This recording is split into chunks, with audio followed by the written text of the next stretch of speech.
ఈరోజు ఆంధ్రప్రదేశ్ 9వ తరగతి సాంఘిక శాస్త్రం జియోగ్రఫీ టెక్స్ట్ బుక్లోని 6వ పాఠానికి సంబంధించిన ముఖ్యాంశాలు చూద్దాం. 6వ పాఠం జనాభా. ఇందులో 116 నుంచి 119వ పేజీ వరకు. ఏది ఒక సంవత్సరంలో ప్రతి 1000 మందిలో జరిగిన మరణాల సంఖ్య, మరణాల రేటు ఏది అంటే ఏది ఒక సంవత్సరంలో ప్రతి 1000 మందిలో జరిగిన మరణాల సంఖ్యను సూచిస్తుంది అంటే మరణాల రేటును సూచిస్తుంది. ఇక్కడ 1000 మందికి చూస్తారు. మరణాల రేట్ అయినా జనరల్ రేట్ అయినా గుర్తుపెట్టుకోండి. ప్రతి 1000 మందికి జరిగిన జననాల రేట్ అయితే జననాల సంఖ్య అయితే జననాల రేటు, మరణాల సంఖ్య అయితే మరణాల రేటు 1000 మందికి. భారత జనాభా వృద్ధి రేటు పెరుగుదలకు ప్రధాన కారణం మరణాల రేట్లు వేగంగా తగ్గడం.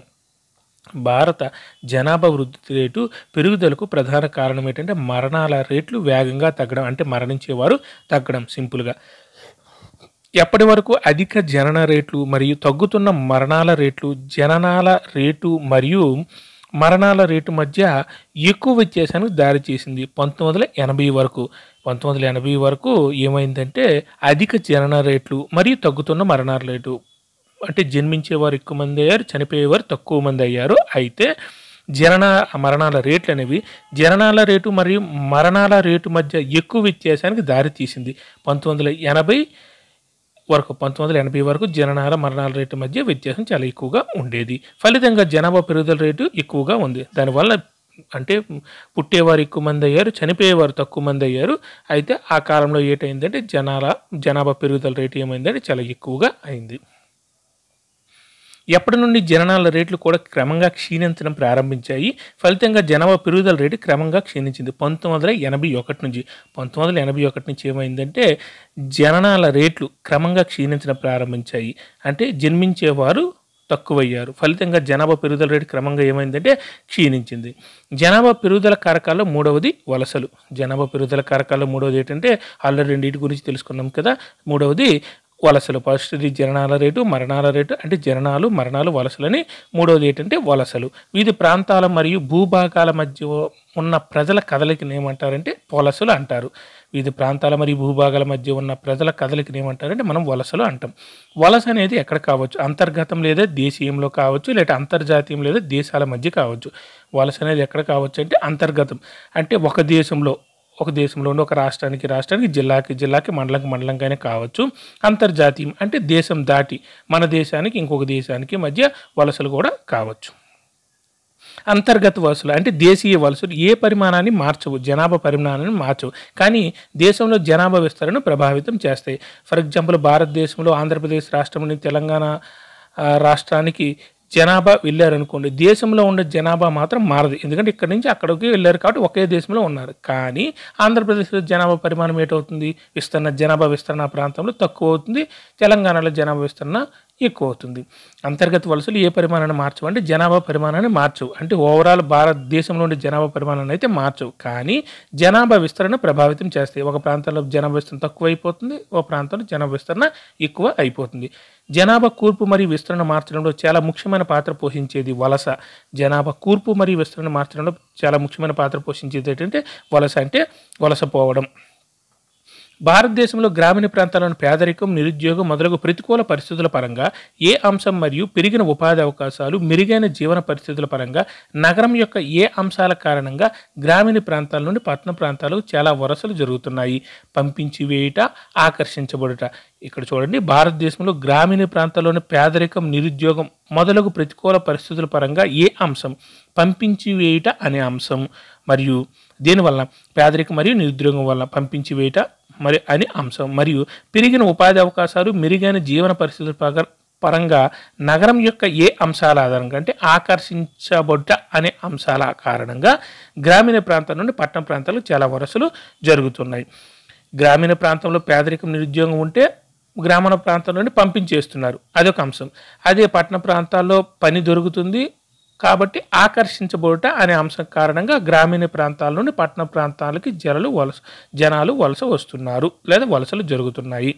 జనాభా మార్పు నిర్ణయించే ముఖ్యమైన కారకం ఏంటంటే వలసలు. జనాభా మార్పు నిర్ణయించే ముఖ్యమైన కారకం కూడా వలసలు. ఇది జనాభా పరిమాణాన్ని మాత్రమే కాకుండా వయసు, లింగ కూర్పు పరంగా పట్టణ మరియు గ్రామీణ జనాభా యొక్క జనాభా కూర్పును కూడా మారుస్తుంది. ఇది అంటే వలస అనేది జనాభా పరిమాణాన్ని మాత్రమే కాకుండా వయసు, లింగ కూర్పు పరంగా పట్టణ మరియు గ్రామీణ జనాభా యొక్క జనాభా కూర్పును కూడా మారుస్తుంది. ఫర్ ఎగ్జాంపుల్ ఒక ఆంధ్రదేశం నుండి లేదా ఒక జిల్లా పట్టణం నుండి ఏదో హైదరాబాద్ లాంటి సిటీకో లేదా ముంబై లాంటి సిటీకో జనాలు వెళ్ళారనుకోండి. వెళ్తే ఆడవాళ్ళు ఎంతమంది వెళ్ళారు, మగవాళ్ళు ఎంతమంది వెళ్ళారు, పిల్లలు ఎంతమంది వెళ్ళారు అని వలసలు వెళ్ళేటప్పుడు టోటల్ జనాభా చూస్తే ఒక ప్రాంతం నుండి ఇంకో ప్రాంతానికి జనాభా విస్తరణలో మార్పు వస్తుంది. కానీ లింగ కూర్పు, వయసు అంటే చిన్నపిల్లలు అంటే వాళ్ళ వయసు, నెక్స్ట్ పెద్దవాళ్ళు అంటే పెద్ద వయసు, నెక్స్ట్ వాళ్ళ యొక్క లింగ కూర్పు ఆడవాళ్ళు మగవాళ్ళు అంటాం కదా, వీటిలో కూడా మార్పు వస్తుంది. సింపుల్గా ఇక్కడ నుంచి ఆడవాళ్ళు, పిల్లలు, పెద్దలు, మగవాళ్ళు వెళ్ళినా సరే వాటి కూర్పులు అంటే లింగ కూర్పులో మరియు వయసులో కూడా మార్పు వస్తుంది. దాన్ని ప్రభావితం చేస్తుంది ఏంటంటే వలస. భారతదేశంలోని గ్రామీణ పట్టణ వలసలు నగరాలు మరియు పట్టణాలు ఏ శాతంలో స్థిరమైన పెరుగుదలకు దారితీశాయి? జనాభా పెరుగుదలకు. భారతదేశంలో గ్రామీణ పట్టణ వలసలు నగరాలు మరియు పట్టణాలు ఏ శాతంలో స్థిరమైన పెరుగుదలకు దారితీశాయి అంటే జనాభా శాతంలో. ఇక్కడ చూడండి, భారతదేశంలో గ్రామీణ పట్టణ వలసలు అంటే గ్రామీణ ప్రాంతం నుండి పట్టణంకు వెళ్ళే వలసలు అనేవి నగరాలు మరియు పట్టణాల్లో అంటే నగరాలు మరియు పట్టణాల్లో ఏ శాతంలో, నగరాల పట్టణాల మధ్య ఉండి ఏ శాతంలో అంటే జనాభా శాతంలో స్థిరమైన పెరుగుదలకు దారితీస్తాయి. అంటే ఒక స్థిరంగా జనాభా పెరుగుతూ ఒక రోజుకి ఇంకో రోజుకి నెక్స్ట్ ఒక సంవత్సరానికి ఇంకో సంవత్సరానికి స్థిరంగా జనాభా పెరుగుతూ ఉంది. 1951లో మొత్తం జనాభాలో 17.29% ఉన్న పట్టణ జనాభా 2011లో ఎంత శాతానికి పెరిగిందంటే 31.80%. 1951లో అయితే మొత్తం జనాభాలో పట్టణ జనాభా 17.29 ఉండేది. అదే 2011లో అయితే అది ఎంత శాతానికి పెరిగిందంటే 31.80. అంటే పట్టణ జనాభా 1951లో 17.29, 2011లో 31.80. కేవలం ఒక దశాబ్దంలో అంటే 2001 నుంచి 2011 మధ్య మిలియన్ కంటే ఎక్కువ జనాభా కలిగిన నగరాలు 35 నుండి ఎంత గణనీయంగా పెరిగాయంటే 53. 35 తిరిగేస్తే 53.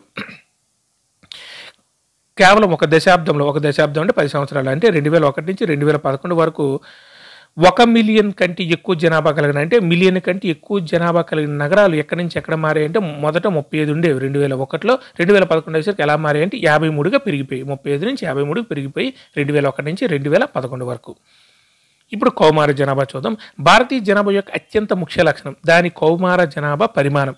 భారతీయ జనాభా యొక్క అత్యంత ముఖ్య లక్షణం ఏంటంటే దాని కౌమార జనాభా యొక్క ఆ పరిమాణం. అంటే మన భారతదేశంలో కౌమార దశలో ఉండేవాళ్ళు ఎక్కువగా ఉంటారు, అంటే యూత్ ఎక్కువగా ఉంటారు కొన్ని సంవత్సరాల వరకు. ఇది భారతదేశం మొత్తం జనాభాలో ఎన్నో వంతుగా ఉందంటే 5వ వంతుగా. ఈ కౌమార జనాభా అనేది భారతదేశంలో ఎన్నో వంతుగా ఉందంటే 5వ వంతుగా ఉంది. సాధారణంగా ఎన్ని సంవత్సరాల వయస్సు మధ్య ఉన్న సమూహాన్ని యుక్త వయసులో వర్గీకరిస్తారంటే 10 నుంచి 19 సంవత్సరాల వయసు. వారి భవిష్యత్తుకు అత్యంత ముఖ్యమైన వనరులు.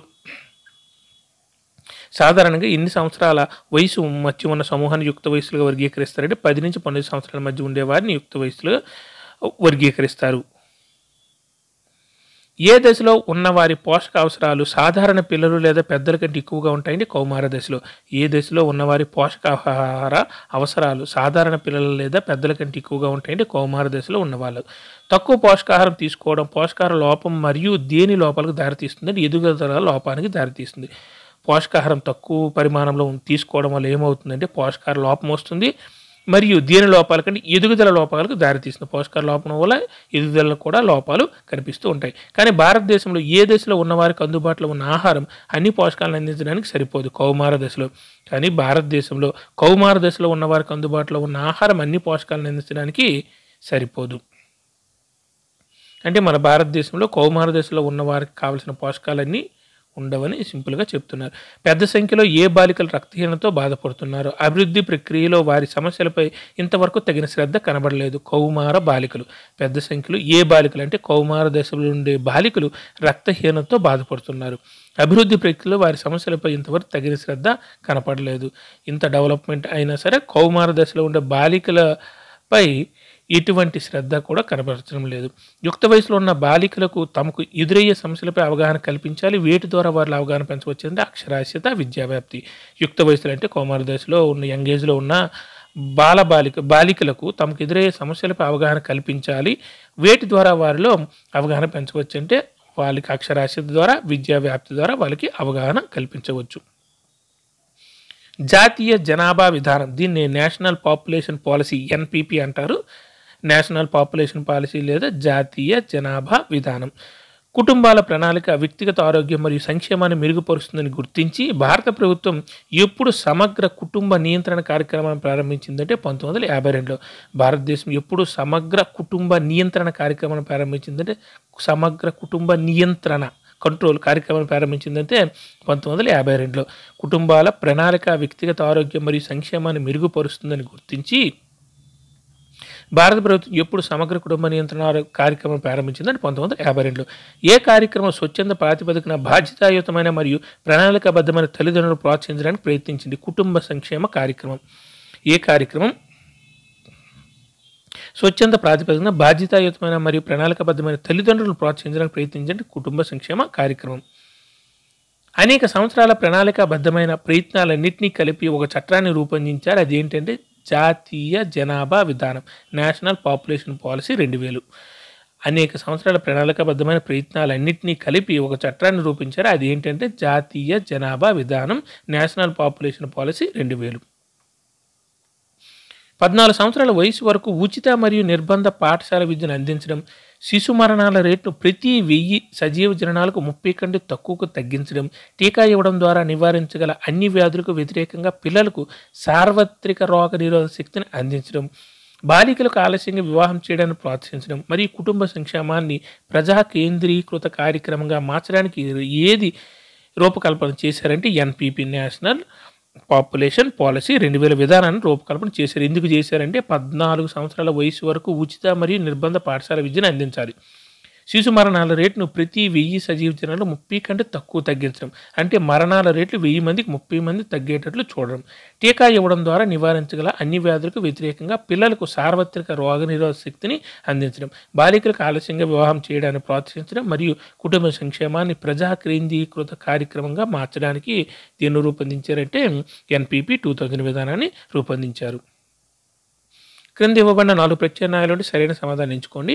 వలసల జనాభా సంఖ్య, విస్తరణ మరియు కూర్పు కింది వాటిలో ఎక్కడ మారుస్తాయి? Correct answer C. బయలుదేరే మరియు రాక ప్రాంతం 2 ప్రాంతాల్లో. బయలుదేరే ప్రాంతంలో డిఫరెన్స్ వచ్చినా అక్కడ ఎక్కడైతే డెస్టినేషన్కి వెళ్తారో అక్కడ కూడా డిఫరెన్స్ వస్తుంది. ఇందులో వలసలు, జనాభా సంఖ్య, విస్తరణ మరియు కూర్పు కింది వాటిలో ఎక్కడ మారుస్తాయి అంటే జనాభా సంఖ్యని, విస్తరణని, కూర్పుని ఈ వలసలు అనేవి ఏ ప్రాంతాల్లో మారుస్తాయి అంటే బయలుదేరే ప్రాంతంలో మారుస్తాయి, రాక ప్రాంతంలో అంటే డెస్టినేషన్ ప్రాంతంలో కూడా మారుస్తాయి. Correct answer C. జనాభాలో అధిక సంఖ్యలో పిల్లలు దీని ఫలితంగా ఉన్నారు. కరెక్ట్ ఆన్సర్ ఈ. అధిక జనన రేట్లు. జనాభాలో అధిక సంఖ్యలో పిల్లలు దీని ఫలితంగా ఉన్నారంటే అధిక జనన రేట్లు. ఎక్కువ మంది వివాహ జంటలు ఇలాంటి ఆన్సర్లు రాయొద్దు. పెళ్ళి అయినా సరే పిల్లలు పుడితేనే జనాభా పెరిగినట్టు అని అర్థం. కాబట్టి ఫైనల్గా అధిక జనన రేట్లు అనేది కరెక్ట్ ఆన్సర్ ఏ. జనాభా పెరుగుదల పరిమాణాన్ని ఇది సూచిస్తుంది.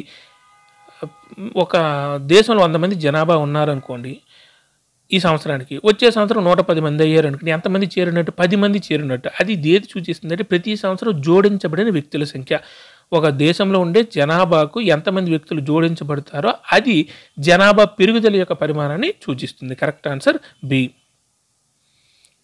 జనగణన ప్రకారం అక్షరాస్యుడైన వ్యక్తి ఎవరంటే 7 సంవత్సరాల వయసు వారు అవగాహనతో ఏ భాషనైనా చదవగలరు మరియు వ్రాయగలరు. అటువంటి వారిని అక్షరాస్యుడైన వ్యక్తి అంటారు. జనగణన ప్రకారం అక్షరాస్యుడైన వ్యక్తి ఎవరంటే 7 సంవత్సరాల వయసు అవగాహనతో ఏ భాషనైనా చదవగలరు మరియు రాయగలరు.